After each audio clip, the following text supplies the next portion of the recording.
रो रहे थे, सबके आंखों में आंसू था, लेकिन फिर भी आपकी जिज्ञासा है। बहुत सारे भाइयों ने लिखा है कि हम यदि तीन सूत्र नहीं करेंगे तो क्या शिव हमारे गुरु नहीं होंगे? जिज्ञासा फिर से बोल देते हैं, अगर हम तीन सूत्र नहीं करेंगे तो शिव मेरे गुरु होंगे कि नहीं होंगे? हम लोगों ने तो साहब से ही सुना है, सब जो सुना उन्हीं से सुना, जो जाना उन्हीं से जाना, अपना तो यहाँ कुछ भी नहीं। ये जिज्ञासा आई थी साहब के पास, साहब ने इसका उत्तर दिया, वही उत्तर दोहरा देते हैं। उत्तर उन्होंने ये दिया कि जब मैंने शिव को अपना गुरु बनाया था तो तीन सूत्र थे मेरे जीवन में? नहीं थे। लेकिन मैंने क्या किया? मेरे जीवन में जो घटनाएं हुई वो क्या हुई?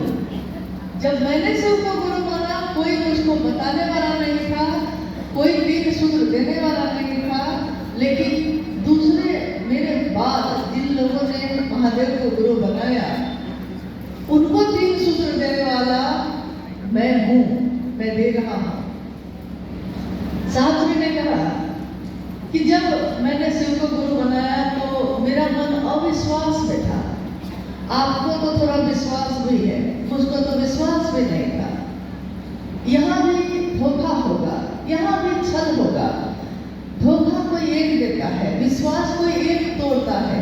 लेकिन अगर एक व्यक्ति विश्वास तोड़ दिया है आपका, आपने बहुत विश्वास किया उस पर और विश्वास तोड़ दिया उसने, अब आप किसी और में भी विश्वास करने से पहले 100 बार सोचते हैं। दूध का जला हुआ छाछ भी फूंक फूंक के पीता है, यानी किसी और पे विश्वास करने में अब समय लगेगा। हजारों वर्ष पहले, कभी सैकड़ों हजारों वर्ष पहले, जब राम और सीता का जीवन बीता था तो साहब ने कहा कि रावण के रूप में जाता, माँ सीता का अपहरण किया उसने, लेकिन अगर रावण बन के जाता तो सिर्फ कलंकित सिर्फ रावण होता। लेकिन उसने भेष क्या धारण किया? भेष धारण किया साधु का। साधु लोग तो साधु में विश्वास करते हैं। जो गेरुआ वस्त्र पहन के सामने आता है, हम लोग का तो पूर्वज भी विश्वास करते रहे। लेकिन साहब जी ने कहा कि साधु के वेश में गया, साधुता लज्जित हो गई, साधुता कलंकित हो गई। एक कृत्य उस समय का किया हुआ आज तक उसका परिणाम हम भोगते हैं।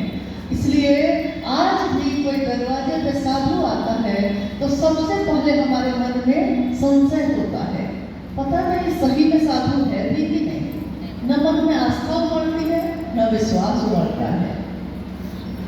एक जगह धोखा मिले, साहब के जीवन में तो धोखे ही धोखे मिले। गुरु के रूप में जिसको भी गुरु बनाया सब जगह धोखे मिले। तो विश्वास तो चलनी हो चुका था, टुकड़े टुकड़े हो चुका था। दो शब्द अनमिलाकर के कभी पढ़िएगा उसको, दो शब्द अनमिलाकर में भी या आओ चले शिव ओर में भी, दोनों के दो शब्द जो साहब ने लिखे हैं, शब्द लिखा हुआ है दो शब्द, लेकिन सिर्फ दो शब्द नहीं लिखा है उसमें उन्होंने अपनी पूरी बात एक पन्ने में ही लिख दी है।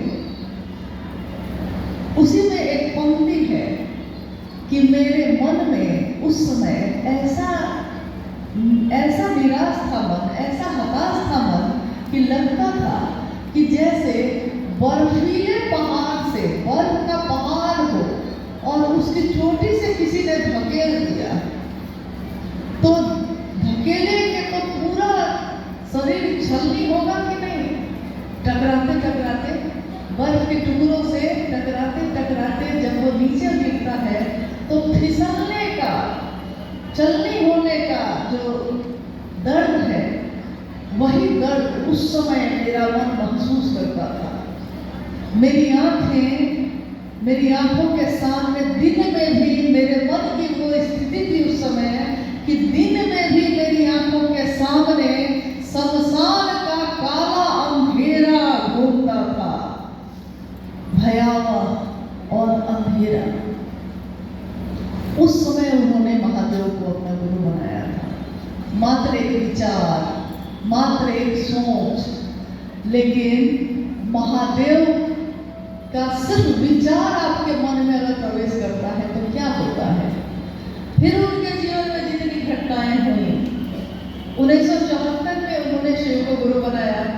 1975 में नमः शिवाय उनके सांसों पे आया और उतर गया मुजफ्फरपुर के तुर्की में। 1982 में साहब ने मधेपुरा में पहली बार लोगों से महादेव की बात करनी शुरू की।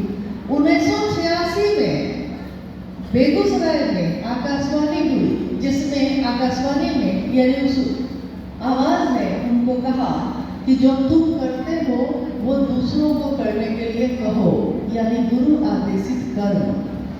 सिंहेश्वर मंदिर में जब मधेपुरा से जाकर साहब ने प्रसाद चढ़ाया था, कौन सा तंत्र और मंत्र और यंत्र प्रयोग किया था उस समय, जबकि उन्होंने तंत्र, मंत्र, यंत्र इन तीनों की यात्रा करके उसको पार करके तब शिव को पाया था। लेकिन उस दिन सिंहेश्वर मंदिर में प्रसाद चढ़ाते समय जब लोग उनको घेर के खड़े थे, साहब कहते हैं कि मेरा मन महादेव की दया के आश्रय में था मात्र, क्योंकि अब कोई तंत्र, कोई मंत्र, कोई यंत्र अब काम नहीं कर रहा है, एक सीमा तक काम करता है, लेकिन जहाँ इसकी सीमा खत्म हो जाती है मात्र महादेव की दया ही काम करती है। ये शब्द कोई मंत्र तो है नहीं। बुढ़ाओ इज्जत रखिया, महादेव को उनका शिष्य कह रहा है कि बुढ़ाओ इज्जत रखिया। इसमें कौन सा संस्कृत है, कौन से श्लोक है, कौन सा बात चलाया गया है, इसमें कुछ भी नहीं। चारों तरफ से घिरा हुआ उनका शिष्य समाज में खड़ा है, महादेव के सामने रसगुल्ले की थाली लेकर और कह रहा है कि महादेव को अब मेरे पास कोई उपाय नहीं है, हमको नहीं मालूम है कि प्रसाद कैसे चढ़ता है, आप कैसे प्रसाद ग्रहण करते हैं, ये प्रक्रिया भी मुझको नहीं मालूम, प्रसाद चढ़ता कैसे है ये तरीका भी मुझको नहीं मालूम, लेकिन प्रसाद रखता हूँ और चढ़ जाता है। अब मैं क्या करूँ? तरीका कोई पूछ रहा है, तरीका क्या बताऊँ, तरीका तो जानता ही नहीं हूँ। तो मात्र एक वाक्य उन्होंने कहा कि बुढ़ाओ इज्जत रख लिया बस। जैसे किसी बेटी का बारात आ गया हो, घर पे बारात लग गई है और बेटा का पिता आके कहता है और इतना रुपया दीजिए तब ब्याह होगा, नहीं तो गए हम लौटे। और लड़की का पिता अपनी पगड़ी उसके चरण में, पैरों पे रख देता है और कहता है इज्जत रख लीजिए, इज्जत रख लीजिए। ये शब्द नहीं है, ये पूरा का पूरा शिवशिष्यता का आगे की व्याप्ति ही उसी पे टिकी है, मात्र उसी पे टिकी है। अगर उस दिन महादेव ने उनकी इज्जत न रखी रहती तो लोगों का विश्वास इस पर से उठ जाता कि महादेव भी गुरु हैं कि नहीं, क्योंकि लोग चमत्कार को नमस्कार करते थे उस समय। चमत्कार न होता, ये घटना न होती तो इतनी तेज गति से व्याप्ति नहीं होती उस समय। और महादेव ने प्रसाद ग्रहण कर लिया। ये सारी घटना घट जब गई है तब साहब ने तीनों सूत्रों का निरूपण किया। सूत्र मतलब ये एक सूत्र का अर्थ होता है, इसको वैज्ञानिक भाषा में कहिएगा तो फॉर्मूला, गणित में कहिएगा फॉर्मूला। तो गणित में अगर फॉर्मूला आपको मालूम हो तो बड़ा से बड़ा गणित उस फॉर्मूला के सहारे आप हल कर लेते हैं। फॉर्मूला, सूत्र, आध्यात्म की धरती में ये तीनों सूत्र, इसमें पूरा अध्यात्म समाया है, पूरी शिव की दुनिया और जगत की दुनिया समाई है, लेकिन देखने में, सुनने में बड़ा साधारण लगता है। अब बताइए कि साहब के जीवन में ये सारी घटनाएं हो गई हैं और तब उन्होंने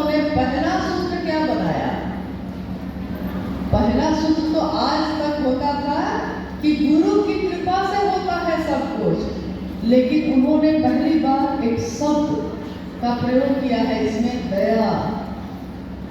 अपने गुरु शिव से मन ही मन ये दया मांगिए, ये मानसिक संप्रेषण उनको दीजिए, मानसिक संप्रेषण मन का भाव भेजिए, शरीर से आप चाहे जहां भी रहिए। अपने गुरु से मानसिक संवेदन, मुख संवाद संप्रेषित करिए। क्या? हे शिव, आप मेरे गुरु हैं, मैं आपका शिष्य हूं, मुझ शिष्य पर दया कर दीजिए। आप मेरे अपने हैं, मेरे गुरु हैं, मैं आपका शिष्य हूं और मुझ शिष्य पर दया कर दीजिए। गुरु किस पर दया करेंगे? शिष्य पे। मात्र अपने शिष्य पे ही गुरु की दया हो सकती है। तो ये साहब के जीवन में घटा था उस दिन सिद्धेश्वर मंदिर में। तो उनके मन ने ये समझ लिया था कि महादेव की दया ना हो तो आगे का कोई काम नहीं हो सकता है। उन्होंने कहा कि मैंने अपने जीवन में बहुत गाड़ी चलाई है, गाड़ियां बहुत चलाई हैं, गाड़ियां जो होती हैं उसको चलाने के वो शौकीन रहे हैं, जीप कार चलाने के शौकीन रहे। उन्होंने कहा कि अगर पहला गियर ना लगे, पहला गियर लगा हुआ है तो गाड़ी चल ही नहीं सकती है। पहला गियर हटाना पड़ता है तब दूसरा तीसरा गियर लगता है बाबू। तो पहला गियर शिष्टता का पहला सूत्र है महादेव की दया। महादेव की दया ना हो तो दूसरा सूत्र यानी गुरु का आदेश भी नहीं हो सकेगा। गुरु का आदेशित कर्म यानी जो आकाशवाणी हुई थी वो बना दूसरा सूत्र। तीसरा सूत्र यानी महादेव को प्रणाम करना, नमन करना। नमन भी हमारा आपका मन करता है। इन तीनों सूत्रों को करने में शिव को सीखे। हे शिव, आप मेरे गुरु हैं, मैं आपका शिष्य हूँ, मुझसे इस पर दया कीजिए। दूसरा सूत्र, शिव की चर्चा करिए, खुद भी शिव के शिष्य बने इसके लिए और दूसरे भी बन सके इसके लिए। तीसरा सूत्र, महादेव को मन ही मन प्रणाम करिए, नमः शिवाय उनके प्राण मंत्र से भी कर सकते हैं। इन तीन सूत्रों में साहब श्री का नाम कहीं नहीं है, क्योंकि देने वाला तो कण कण में है ही। बिना उससे मिले ये तीनों सूत्र तो हो ही नहीं सकते। जिसने दिया है ऊर्जा तो उसकी काम कर रही है, मेरी आपकी थोड़ी काम करती है। हम लोग सोचते हैं कि हम कर रहे हैं, वो ना चाहें तो हम एक कदम नहीं चल सकते। आध्यात्मिक ऊर्जा का संचार उन्होंने सब में किया, लेकिन अगर लोग खींच लें तब हम बोल पाएंगे, हम सुन पाएंगे, हम महादेव की परिधि में रह भी पाएंगे। तो बिना उनके आप ये तीनों सूत्र भी नहीं कर सकेंगे, जबकि तीनों सूत्र में सिर्फ शिव का नाम है, कहीं भी हरिद्रानंद नहीं लिखा है। और प्रारंभिक समय में लंबे समय तक उन्होंने अपना नाम लिखा भी नहीं। महाशिवरात्रि के आयोजन में हरा बोला हरा शिवा का संकीर्तन चल रहा है, साहब ने उसमें कहाँ अपने नाम का प्रयोग किया? कहाँ माँ नीलमानंद जी ने कहा कि मैंने लिखा है? कभी आपने सुना क्या कि माँ नीलमानंद जी ने कहा है कि ये तो मैंने लिखा है, जागरण भजन तो मैंने लिखा है? देने वाला देता है, दावा थोड़े ही ठोकता है उस पे, देने वाला तो दे देता है। नहीं, महादेव जैसा कलेजा है, दिए जा रहे हैं। हम कृतज्ञ भी हैं, हम कृतज्ञ भी हैं। जो कृतज्ञ है वो लेकर भूलता नहीं, जो कृतज्ञ है वो ले भी लेता है और अपना जो लेबल है उस पर लगा भी देता है, अपना मोहर लगा देता है उस पर। तो आप कहते हैं कि अमुक कंपनी का ये है, लेकिन पता चलता है कि बनवाया कहीं और गया से, कहीं और जगह से था। आते आते यहाँ पे इस कंपनी ने अपना मोहर लगा दिया है। तो आज शिव शिष्यता इतनी व्यापक है कि हर कुछ दूर के पास जाइए तो कोई अपना कुछ बना लिया, कोई कुछ बना लिया, कोई अपने नाम से जोड़ लिया, कोई अपनी स्थिति से जोड़ लिया है, कोई कहता है कि हम साहब के नजदीक थे, कोई कहता है हम दीदी के नजदीक थे, कोई ये कोई वो कहता है। ये कोई नहीं कहता कि साहब और दीदी के अगर हम नजदीक भी थे तो उन्होंने क्या सिखाया, क्या बताया? उन्होंने तो महादेव से मिलने की विधा बताई थी। ये तो नहीं कहा था कि खुद से जोड़ना, ये तो नहीं कहा था कि अपना बड़प्पन, अपना अस्तित्व दिखाने लगना लोगों को। उन्होंने तो महादेव की मोहक छवि दिखानी चाहिए, मोहक छवि जो मन को मोह लेती है, जो मन को खींच लेती है, वैसी छवि। तो जब तीनों सूत्रों का निरूपण उन्होंने किया है तो आपने देखा है कि उस समय जब उनके जीवन में तीनों सूत्र नहीं थे तब भी साहब श्री ने तीनों सूत्र ही किए। तो अगर आप किसी को बता भी दीजिएगा कि महादेव को गुरु बनाइए और उसको तीनों सूत्र नहीं भी बताइएगा, लेकिन करेगा तो वो तीनों सूत्र ही, इसकी पॉलिसी से बाहर तो वो जा ही नहीं सकेगा। नहीं तो जिज्ञासा जिज्ञासा विषय बहुत सारी है, समय का भी थोड़ा अभाव है।